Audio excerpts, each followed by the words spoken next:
So we're gonna talk to our amazing award winners here. Hi, I'm Lauren Duca. I'm a journalist. I'm honored to be sitting with these three women. We're gonna just get started because we don't have a lot of time, and I want your energy levels freaking high because there's a lot to discuss. So let's be here. Tarana. Yes. Tell us. We've all seen how Me Too has been unfolding since Harvey, since the hashtags. But you have been doing this work for 12 years now. Take us back to the start before even talking about the narrative. What was your click moment? How did this begin for you? There's not. I get this question a lot. I don't know that there's one click moment. And also I've been doing the work 25 years. 25. So, yeah, it's. Even though sometimes when I say that, I feel like, you're only 25. I came out the womb screaming Me Too. Hell yeah. Sorry. Bad jokes. That's bad humor. Yeah, so when I think of starting points, I think of sort of a collection of experiences that snowballed. And when I was a little girl, and I thought that I was the only person who had ever experienced what I experienced because nobody around me talked about it. It just wasn't a topic that we heard. And I discovered that Maya Angelou had the same experience, and I thought, oh, there's two of us, And so I think about my journey, my personal journey, as with Maya Angelou as sort of a guide for me. Like, there was a moment when I was in high school when I had read all her work and I was like loving her so much, but I never heard her voice. And my teacher played her voice reciting Phenomenal Woman, and I was blown, my mind was blown because I felt betrayed. I thought, how did she figure out how to exist in this way? Like, I thought she had figured something out that I just didn't know. But anyway, when I think about that, I feel like that's a part of the seed that started. Because what happened with that moment was, I need to figure out if what she's feeling is a real thing. Can a person who experienced what I experienced feel that? I need to know that, right? So in some ways, the seed for Me Too was planted there. And then when I got older and I committed myself to social justice work, sexual violence was a thread that ran through all of these different areas, whether I was doing fair housing work or racial justice work or police brutality work.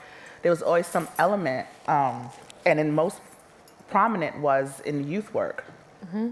And so I think the courage it didn't come from me, it came from the young people, really. It came from, young people who demanded to be seen, who didn't know whether it was their fault or not, but knew that they shouldn't be holding this, right? As an adult who designated themselves as somebody who loved and cared for them, and who said they cared for community, they knew that they needed to put this on somebody else. So that means I had to get my stuff together. So Me Too grew out of a need to have strategy to deal with what I saw as a rampant issue in my community. And then as I started dealing with it, I realized that it wasn't just my community, that it was everywhere, and it wasn't just women, it was everybody. And that these words that provided at least connection and empathy were a start to something bigger that folks who had survived sexual violence needed. And that is connection to know that you're not alone, and possibility. That this healing is possible, that moving the needle is possible. And so it's just grown and built from that place. And how did you see it when it first became the hashtag to be attached to this kind of thing that has snowballed from the Harvey Weinstein story? What did it look like at first? And you've been pretty vocal about things going off track and getting away from that core. Yeah, but you know what? I think that sometimes people misunderstand when I say this. I don't have like a vendetta against Hollywood, right? Because what I think is tragic about it is that the women who came forward, whether it was the Weinstein story or Matt Lauer or Charlie Rose or any one of those kind of big cases, that they've been erased too. They're more prominent than Black women and trans women and indigenous women. They're more prominent than marginalized folks, but we don't hear their stories. We don't know how their lives have unraveled. And they were simply survivors trying to be heard as well. So my beef is not with them. My beef is with a culture that says that that raises us and we are programmed to respond to the vulnerability of white women. That's just the truth in America. And so, as opposed, I could stand up and say I was sexually assaulted at 6 years old, and this is how it affected my life. But if Ashley Judd says that, people want to know what, about that. They want to understand that. So I look at what happened as an entry point. I was overwhelmed when it first happened. Clearly, I was just like, this is going to be a disaster, but it wasn't. And I think that it's just, some of it is just timing. I think that there was a lot of things that converged together to make this the right time. It's not lost on me, obviously, that Trump was elected a year before, and that the biggest, march that we've ever seen in this country came together with women right after that. It's not lost on me that there was all of this activity and energy around it prior to Weinstein even, that was building up. People, they handled the Cosby case terribly in the media, but it resonated with individual people like we were disgusted by it. So we were building up to create this space. What was missing before the hashtag was that there was no place for me to go and galvanize millions of people. There was no magic words. I've been saying Me Too forever, and it resonates in small spaces. I've been in lots of places where I do workshops and talks, and people hear it and survivors resonate with it. But it never even occurred to me to make it a hashtag. Never, and I mean because I'm old too, but it just didn't. Social media is not my place to organize. And is there an origin story on the Me Too specifically? Was that where the 12-year number comes from? Like when you first used Me Too as a... So 2000. The media has to have a story, so I just kind of went with it. But it is. And I started an organization called Just Be in 2003. Me Too came out of Just Be. Just Be was a program for Black and brown girls in the South. It was about leadership and empowerment. In doing that work is where we had all of these girls whose lives had been touched by sexual violence. It was really astonishing. I feel naive at this point now, but at that point I was 20-something. It felt astonishing to me. And so in that work, and then there was this moment, this will be in the book, y'all, but there was this moment where also there was a grappling with a generational grappling. People know this, I think, in life. The ways that we protect folks in our communities, folks who've been elevated. So I was in Selma, and Selma has a lot of people who are iconic from the civil rights movement who come through there all the time. But icons can be predators. And we were in a situation where they were protecting a predator who was currently, being a predator in that community. And so all of that kind of gelled together for me to say, literally, I said this I keep referencing my talk. I'm sorry, I feel pretentious doing that. But I said this in my TED talk. But it could be an honorary white girl. It's just because it came out today, so I'm just all like, my TED talk. But yeah, I literally, I sometimes don't tell this story because I don't think people they don't have a lot of space, especially social justice-y people. We don't have a lot of space for spiritual awakenings and things like that. But this is the truth. I was just overwhelmed by a spirit that said I needed to do something. And I had all these different instances that happened that kept pushing me back to the same place. And I felt like God kept placing me back like, no, it's here. This is your thing. And I was like, I don't want to do this. I literally didn't want to do this. I had an incident with a child who I needed to take to a rape crisis center. It was a disaster. I had several instances, things happened, and I was just like, I don't want to deal with this. I got my work. And God was like, but I said, this is your work. And I kept coming face to face with it. And then I pulled out a piece of paper and I wrote Me Too at the top. And then I sat with a legal pad and I wrote till 4 o'clock in the morning. All of these ideas just came pouring out. And I went to my girlfriend we got new work to do. and that's how that's that's where the year comes from, because that's when that happened. Okay. So, yeah. Yeah. Now, let's BethAnn and Sherry, let's talk about the big picture institutional level of this. In Ethan's opening remarks, we had the stock photo representation of this with the military and academia and the church. What does this look like? We talked about, Sherry, especially the idea of power gaps and hierarchy and how that allows this to be enforced. In the stories we all know with Harvey Weinstein, we're told, this man is a dinosaur and he's doing what everyone does, and this is just the way things are. So how do those institutions function in convincing us that we just have to deal with being treated this way, and how is it starting to change with the Me Too narrative? Well, I think it starts with the hierarchy and the power differentials. I mean, I like to say that academia is a 1,000-year-old culture that originated in the guild halls in Europe. A lot of academic pursuits were originally trade guilds. The ones that weren't started in monasteries. So they started in institutions where there was a huge power differential. So the academic model of the principal investigator and the postdoctoral fellows and the grad students, that's the guild master, the journeyman, and the apprentice. And the guild masters had absolute control over the lives of their apprentices, the same way that principal investigators pretty much have absolute control over the lives of their graduate students. And I'll give you a specific example. The director of graduate studies in my department when I was a graduate student used to brag about the number of his grad students and postdocs who were married when they joined his lab and divorced by the time they left, because his mission was to work them so hard that their marriages were destroyed. And he bragged about that. So that's the kind of culture we're talking about. It's that poisonous. And I'm tired of pretending that it's not. And I think BethAnn's with me on that. And you can tell us, BethAnn, a little bit specifically about what you're seeing firsthand, especially in the context of STEM, then zeroing in a little more. What does this look like? What are some of the examples that you can share with us of how pervasive this is, particularly in the culture of STEM, which is so outwardly male-dominated in such an obvious way? Yeah, I think we're really blessed to have Kate Clancy here. Kate, stand up, my best friend in the whole wide world. Kate Clancy and some really, really hardworking folks in science did this amazing report that outlined the burden of sexual harassment and discrimination and assault on women in science that came out through the National Academies this summer. And I proceeded to burn that place down because they have people who are in the most prestigious thing that we have for science. The National Academy for the Arts is the equivalent, where you have Bill Cosby and Roman Polanski in it. And they got kicked out of the National Academy of Arts. We have the National Academy for Sciences, and we have a dude who was a convicted pedophile. We have 6 members who have raped and grabbed and groped and harassed and retaliated.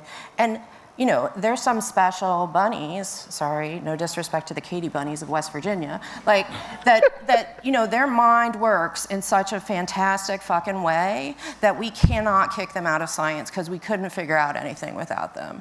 And that's just bullshit. Like, I've got it, I can figure some stuff out. And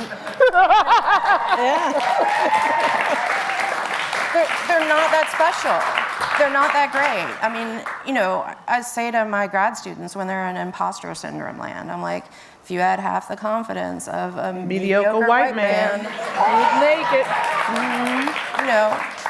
And it's true. And, I saw baseline stuff that, sorry, white dudes, Mona, we're back on it. Let's go, girl.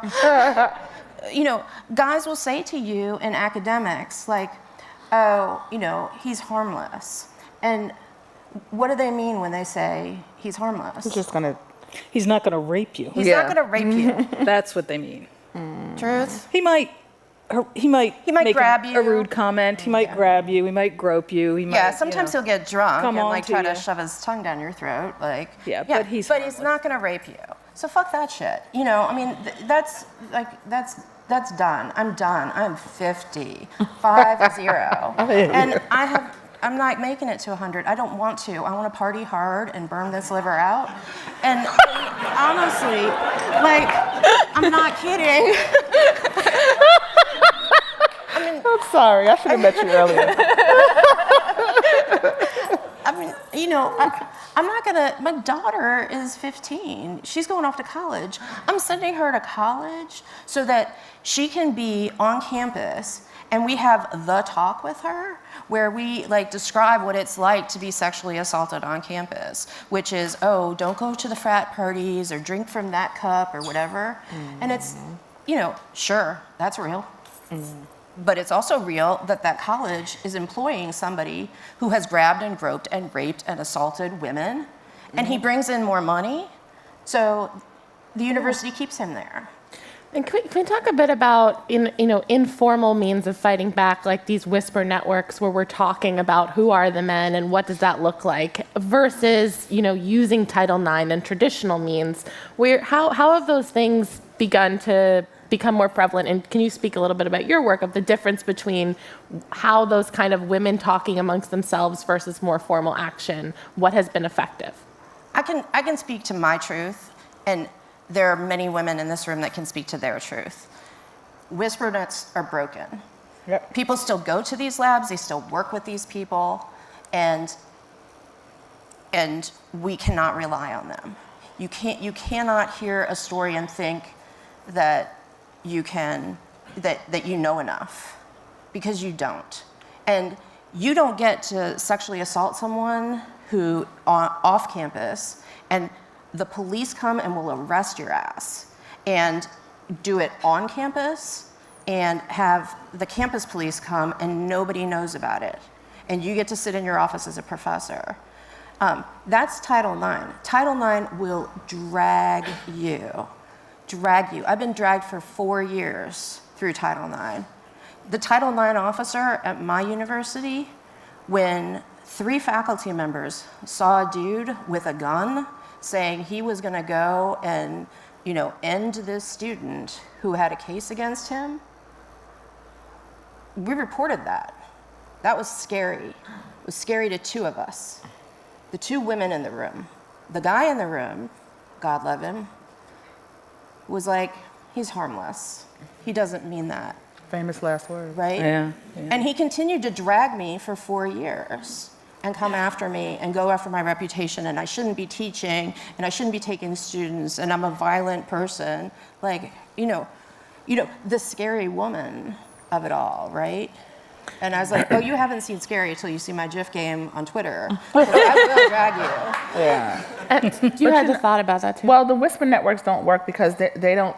It just comes back to this idea of the individual bad actor, right? And so we whisper about the person, and people know to arm themselves when they go into this situation, but it doesn't do anything, one, to take that person out of the situation, and it doesn't dismantle the systems that have set up to keep that person in power, right? And so we can whisper about it and talk about it so that we are protected.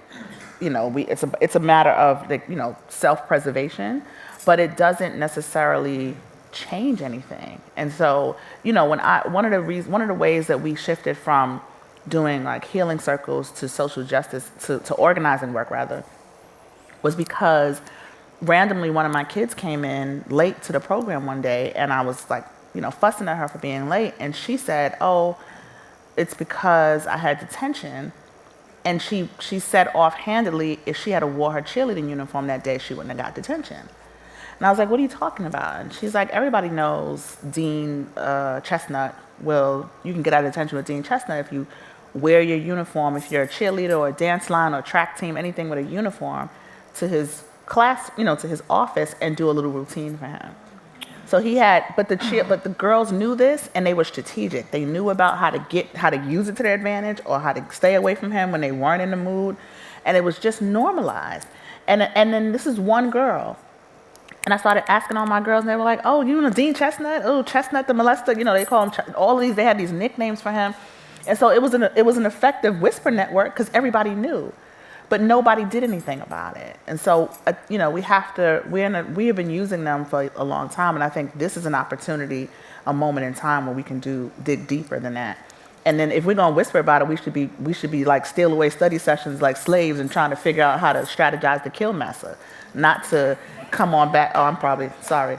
But I'm just saying, you know what I mean? Like, if we're gonna strategize and whisper, we should be whispering about how to take over and how to take the power and take them out, not to avoid and protect just ourselves. And Sherry, you consult look with scientific communities. Can you talk a little bit about how even the more mundane iterations of this allow that kind of behavior to continue to fester? And what do you usually advise when you're saying how can conferences be better? How can these communities be better? So I think it comes back to the whisper network issue, which is that whisper network may work on campus, but that guy goes off campus to the annual meeting of his scientific society and does it there. Yeah. And that whisper network hasn't followed him or hasn't covered the entire 20,000 person conference that he's at.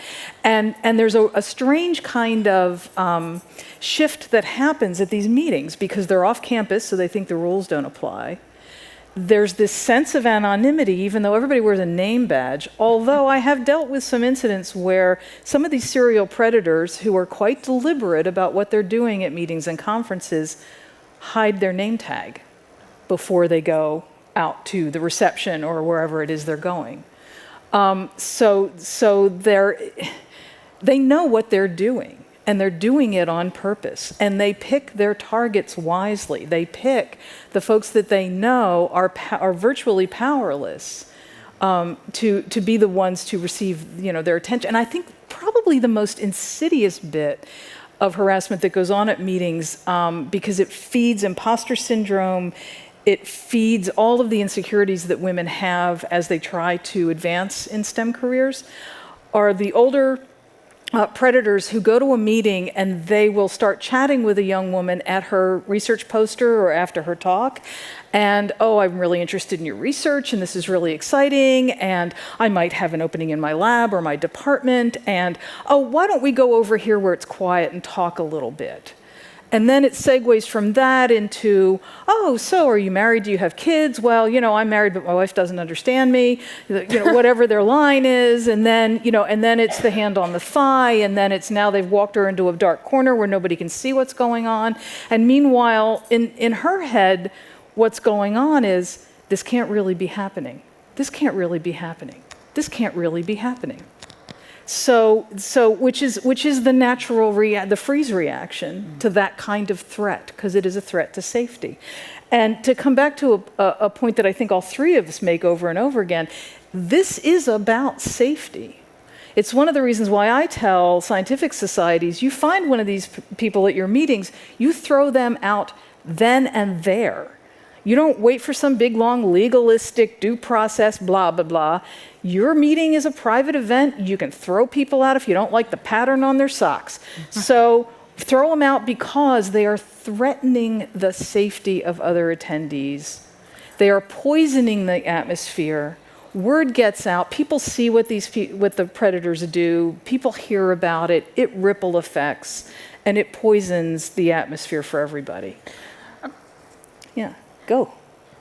Yeah. Well, I think if you don't throw them out, if you leave these people on campus while you are investigating a Title IX action, then that is impossibly dangerous. That it reinforces the narrative that they're not that bad. And we know from Kate's work and the work of the women from National Academy of Sciences that 90% of these dudes retaliate. Yeah. 90%. And so we get all these things that are like, oh, report more. And no, you cannot be safe. And when I talk to the people in my administration, which I occasionally do, special invite, that they'll say, tell us, can you write a memo that tells us what are the National Academies broke down these 18 points of what you want. What are the ones that you really want? I was like, safety. There's your memo, safety. And they're like, well, they don't know what to do with it. And if you have safety first, you're done, right? You're done. You make the best decision about what's keeping your students safe, what's keeping your community safe. And Sherry and I disagree because she wants them kicked out of the meeting, and I want them shot on a rocket into the sun. So no. I want them kicked out of the meeting, and then I'll take them out to the parking lot. Go ahead. I guess in listening to this conversation, I'm not in academia, but it's an institution like other institutions, and I have a lot of friends in academia. But this is such a both and struggle. Because, and I tell students all the time, you deserve safety and you deserve protection. And when I go to these college campuses, I talk to them about that and say, you have to demand that. But also, what you're talking, I'm listening to you talk about this professor or this person who can pull the girl to the corner. What comes to my mind is that The reason why he can do that is because there's a culture there's a culture around him that has bolstered him to this level. And so we have to talk about this over accumulation of power, right? The way institutions are set up to give individuals so much power, whether it's a pastor or a professor. These power structures and power dynamics where somebody can influence. Was I here? I was talking to somebody. Maybe I was talking to Mona earlier. It was your TED Talk. No, it might have been was it my TED Talk? I can't remember.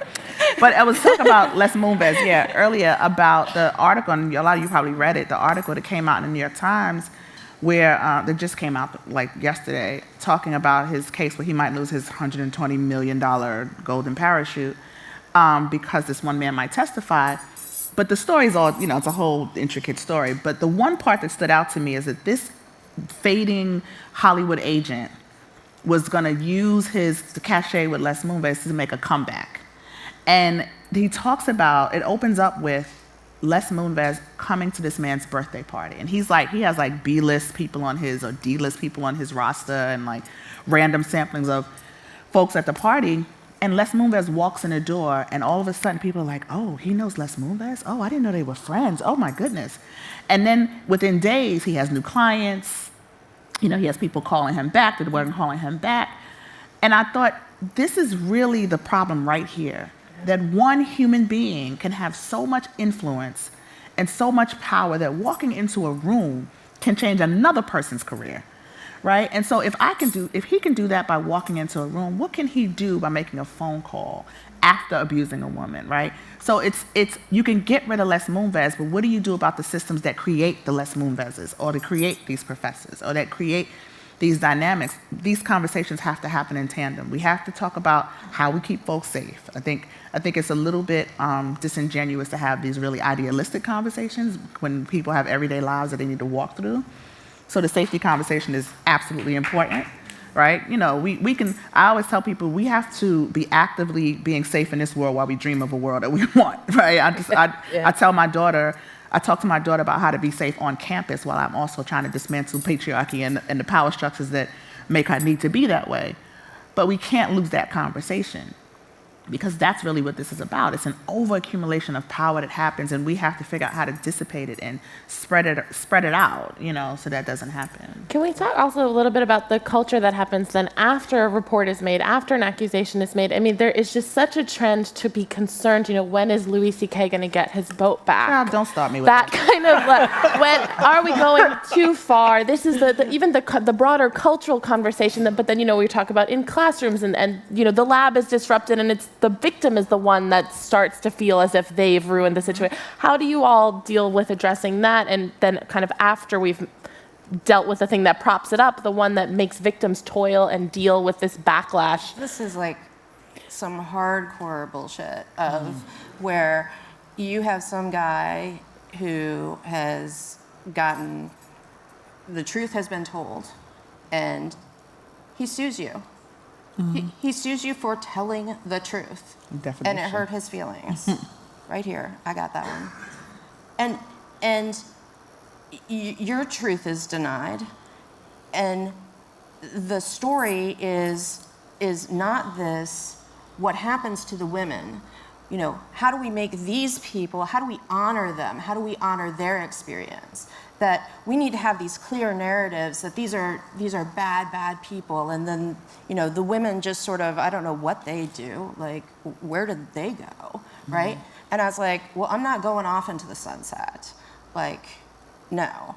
If you're gonna drag me, if you're gonna accuse me of stuff that I didn't do, if you're gonna lie about me and try to intimidate me, I'm going to get a cocktail and a social media account and preach truth.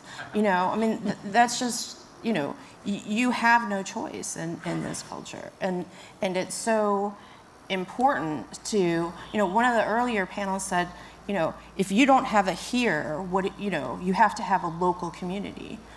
Women in STEM often do not have a local community. You're freaking pariahs. I mean, you think people are knocking down Kate Clancy's door like, hey, you know, you're the best thing in the whole wide world?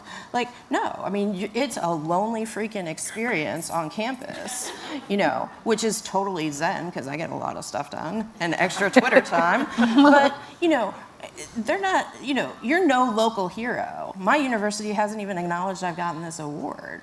And it's fine, you know. I know what's up. But there's a huge disconnect in who we're making villains.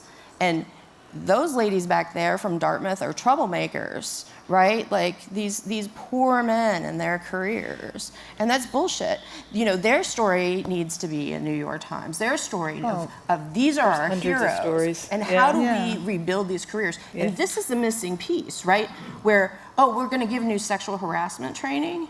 Well, no, you're gonna pause and you're gonna honor what you did, total South African style, where everybody comes to Jesus and talks about what their reality was, and we tell some truth, because we don't move forward without the truth. I think to take it to a more, to that higher level of how do we address this power structure, I think in STEM, one of the ways to think about it is, what is it that scientists want in their careers? Well, or what do they need to get tenure? They need funding, they need to publish their research, and they need to present their research at meetings and conferences. So how do we address, or how do we change the systems that fund research? How do we change the systems that reward research with publication and with presentation time and with awards and fellowships and all of the accolades that researchers get as they move through their career? Like, how do we change the structures that exist for those so that those things can be taken away, so that there are consequences to this behavior? Not punishment for that behavior, consequences for that behavior. And that's really a key piece, is to start dismantling the systems that hold that in place through those things that scientists want and need to advance in their careers. Yeah, I mean, I want to say Mary Beth has been fabulous. BethAnn. I'm having a terrible time with names up here. That's the CBD. Yeah, I think it is. But I didn't have any. We don't have that in Tennessee. BethAnn has been relentless in pressuring on Twitter the director of the National Institutes of Health to take some steps. Francis Collins, yes, you too can troll him on Twitter. Who has not even paid lip service really to making the kind of changes that need to happen. And I'm sorry, I want you to go now. No, I was just dealing with the question of how, there was a story that came out, I think 2 days ago, about Matt Lauer's bad year. Aww. Did you know that? Matt Lauer's had a really tough year, guys. Isn't that sad? Button under his desk like a supervillain, his bad year. Seriously. Right. Matt Lauer had a bad year. Okay. He had a bad year. Feel sorry That's for a bad him. life. Well, like, you're just a bad person. I think that this conversation, this is where we come in when people talk about what can we do. We have to, all jokes aside, push back against those narratives. Yeah. When the conversations come up, and I use I actually think Louis C.K. is a better example of how a person who was publicly, exposed to have this kind of behavior handled it, because he kind of was like, oh yeah, I did that, right? And then he backed away out of the spotlight. But it would have been great if, when he wanted to come back, he said, this is how I'm going to be accountable. This is the work I did. I think the misconception is that the people need to be banished. I don't feel like they need to be shot into space. I don't think we can equivocate people across the board. Sexual violence happens on the spectrum. Accountability should happen on the spectrum. However, it has to happen. And so the frustration is not with people trying to return. The frustration is with this false sympathy, the bemoaning, the fate of these wealthy white men who are okay. Mm-hmm. Like, Les Moonves made $75 million a year. He didn't spend all that money. I just don't believe that. You made that money 5 years in a row, $75 million. You didn't spend all that money. You're fine. You invested, you got house, you're fine, right? But my point is that if a Louis C.K., depending on the gravity of your crime, Harvey Weinstein is a serial rapist. people don't like to call them that, but the stories are not about just harassment. We're talking about him kicking the door in of somebody's home, chasing them into their room and raping them. You can't just apologize your way back from that. But if you are, a Louis C.K., and you want to come back into the spotlight, you want my money, you want my attention, you want me to exchange whatever with you, to accept you as this public persona, then we deserve to hear how you are being accountable. The very first thing he should say is, I have been in conversation with, or tried to be in conversation with, the women whose lives I affected, and this is the result of that, if they approve for him to do that, right? Then he needs to be like, this is the work I've done this year. This thing hit me hard. And because I do believe that because of just the way the world is and the way we're socialized, that a lot of these men really didn't believe that what they were doing was so disgusting and pervasive and predatory. I'm just broing out. I'm just like, of course I can touch a titty because I'm in charge. That's all I did. I just smacked on her ass a little bit. So they don't have the kind of understanding that we have. Let's just give them the benefit of the doubt that that's true. Now that you know, you have to do the work to do something better. So if you want to come back into, it's just, there's lots of cultures that do this. You have to be outside sometimes. You have to go outside of this particular situation to get better before you come inside. Because one, you will poison the people inside. You will do more harm to the people who you already harmed. And we don't need people coming back perpetually. It's the same thing I'm saying about this power dynamic. Yeah. It doesn't matter if you get rid of one bad apple if the culture that we have creates more apples. So Louis C.K., if you're going to come back, you need to be an example of how you get rid of the other rotten apples. Be an example of what it looks like, what accountability looks like. But I feel the same way about Hillary Clinton and Bill Clinton, right? I feel like she missed a completely perfect opportunity to say, 20 years ago, my husband messed up. I guess I can curse. Y'all are cursing, huh? Yeah. But proper. But I mean, you need to be like, my husband fucked up. You're right. It was an absolute abuse of power. You're the president of the United States. It may be a consensual relationship, but it was an abuse of power. And these kinds of abuses of power create the dynamics for sexual violence to happen. How amazing would that have been for her to stand up in that moment and be an example of accountability? That's what we need. We need examples of that's what leadership looks like. Be accountable. As a mother, when I mess up, I apologize to my daughter, right? I don't just say, well, I can do it because I'm an adult. No, because how do I teach her to be accountable? These people are in leadership positions and in powerful positions, then they have to use that power and privilege to serve and build.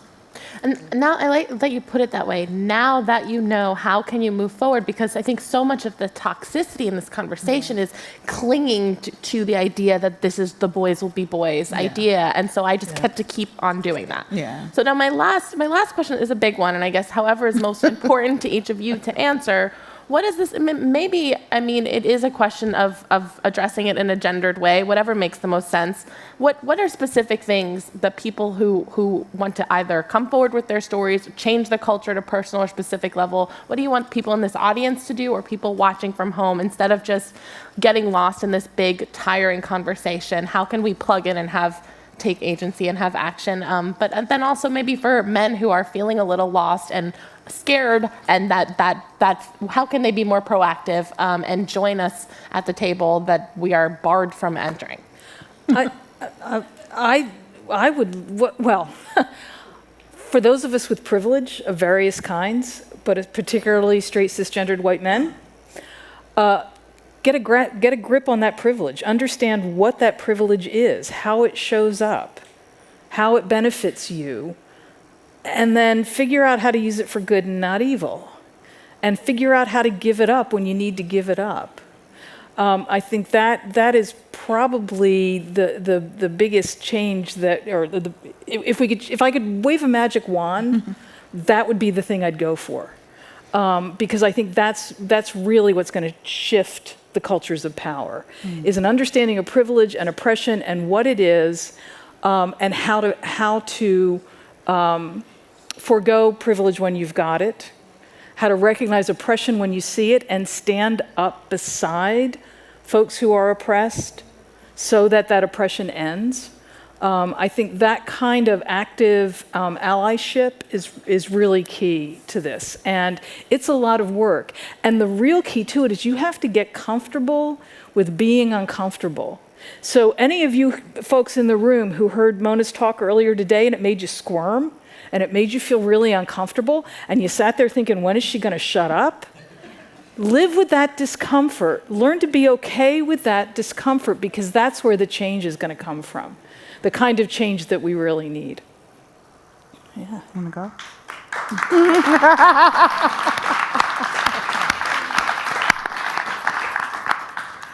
My bros, ban these words from your vocabulary. I got it. You don't. You don't have it. If another dude told me that he had my situation, and I think he means like good morning or something, I don't think he understands the words. Because if any of these people had it that I trusted for 4 years, it would have meant they showed up and saw if I was being retaliated against, and saw if I was being hurt, saw if I was being scared to go to work, saw if my students were being scared to come into lab. You don't have it. Don't say it. Because we think you're lying. We know you're lying. You just don't.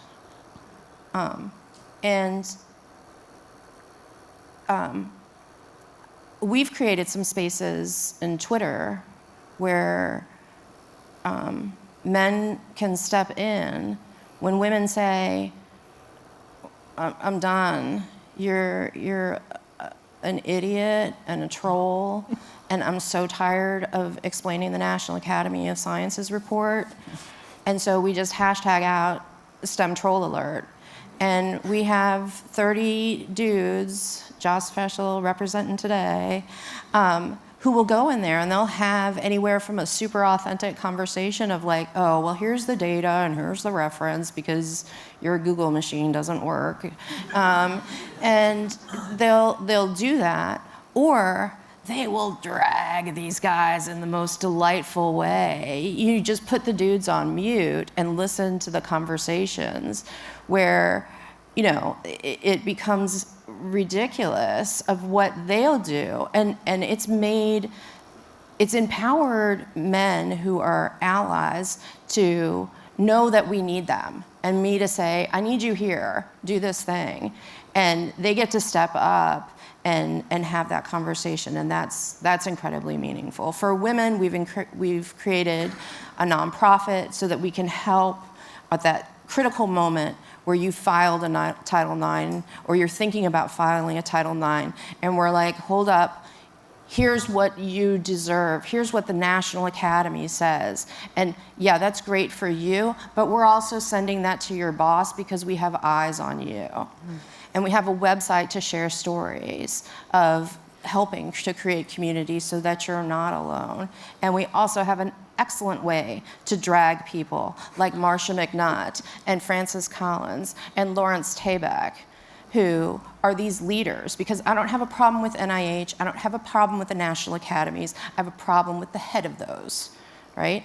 And you find your person and you figure out, you ask them nicely, and then you are done. They get one nice ask, because if somebody else wants to form a committee, run, run. Yeah. Tarana, you want to close us out with what you hope people at home or in the audience will do? I tell people all the time, I need you all to talk about this movement differently. I think that it's difficult sometimes when you've committed yourself to the work, and I used to get really involved and say, you know, look for the gaps, and you should do that. Look for the gaps in your community, because that's all I did. There was a dearth of information and resources in my community, and I tried to fill that gap. Anybody can do that. But then I got a woman who pushed back one time and said, I don't know how to do that, right? And I said, you know, that's legitimate. Everybody's not going to be the activist, going to be in the street, in the community.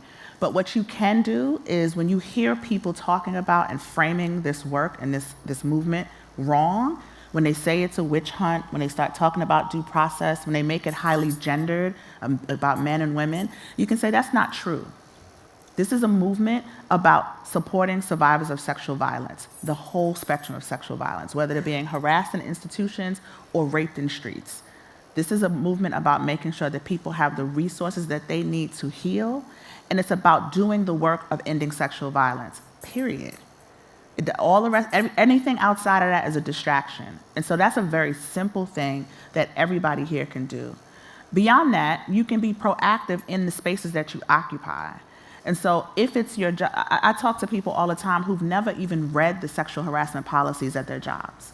You know it exists because it has to exist, but you don't know what it actually says. So you can do things like that. How many people do your children interact with from the time they leave your house to the time they come home?